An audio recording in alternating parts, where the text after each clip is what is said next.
അങ്ങനെ മാർക്കസ് മർഗുലോ കുറച്ച് അപ്ഡേറ്റുകളും മറ്റ് കാര്യങ്ങളൊക്കെ ഇപ്പോൾ പങ്കുവച്ചിട്ടുണ്ട്. അതായത് ബ്ലാസ്റ്റേഴ്സുമായിട്ട് ബന്ധപ്പെട്ട കുറച്ച് കാര്യങ്ങളാണ് ഇപ്പോൾ പറഞ്ഞിട്ടുള്ളത്. അപ്പോൾ ജീസസ് ഹിമിനസ് ഇപ്പോൾ പരിക്കിൻ്റെ പിടിയിലാണ്. കുറച്ച് മത്സരങ്ങളായിട്ടില്ല, 3 മത്സരങ്ങളായിട്ടില്ല.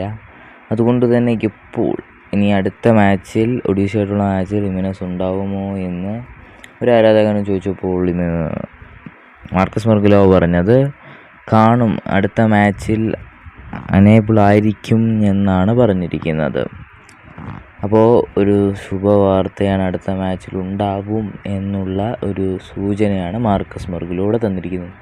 മറ്റൊരു കാര്യവും കൂടി ഇവിടെ പറഞ്ഞിട്ടുണ്ട്. ജനുവരിയിൽ കുറച്ച് പ്ലേയേഴ്സ് വരും ബ്ലാസ്റ്റേഴ്സിലേക്ക്. There will be arrival at Kerala Blasters in January എന്നാണ് മാർക്കസ് മർഗുലാവോ പറഞ്ഞിരിക്കുന്നത്. ഒരുപാട് സൂപ്പർ താരങ്ങൾ എത്തുമോ ഇല്ലയോ എന്ന് ഇനി കണ്ടറിയണം. മാർക്കസ് മർഗുലോ പക്ഷേ റിപ്പോർട്ട് ചെയ്തിട്ടുണ്ട്. പക്ഷേ ബ്ലാസ്റ്റേഴ്സിന് എന്തൊക്കെയാണ് കാണിച്ച് വെക്കാൻ പോകുന്നതെന്ന് ആർക്കറിയാം.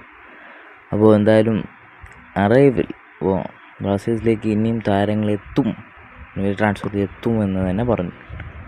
പിന്നെയുള്ളത് ബ്ലാസ്റ്റേഴ്സിന് ഇന്ത്യൻ സ്ട്രൈക്കറായ ഏറെ പ്രതീക്ഷയെ കൊണ്ടുവന്ന ഇഷാൻ പണ്ഡിത ഈ സീസണിൽ ISL ഒരു മത്സരം പോലും കളിക്കാൻ ഇതുമായിട്ടും സാധിച്ചിട്ടില്ല. അതുകൊണ്ട് തന്നെ താൻ പരിക്കിൻ്റെ പിടിയിലാണ്. അതുകൊണ്ട് തന്നെ ഉടനെ തിരിച്ചു വരവുണ്ടോ മാർക്കസ് മർഗുലോ അതിന് ചെയ്തിട്ടുണ്ട്. അപ്പോൾ ഇഷാൻ പണ്ഡിതയുടെ പരിക്ക് മാറിയതാണ് മാർക്കസ് മർഗുലോ പറയുകയാണ്. ബാംഗ്ലൂരുള്ള മാച്ചിൽ എത്തുമെന്ന് പ്രതീക്ഷിച്ചു, പക്ഷേ വീണ്ടും പരിക്ക്. അതുകൊണ്ട് അതിനായിട്ട് പരിക്കിന്ന് റിക്കവർ ആവാൻ ശ്രമിക്കുകയാണ്.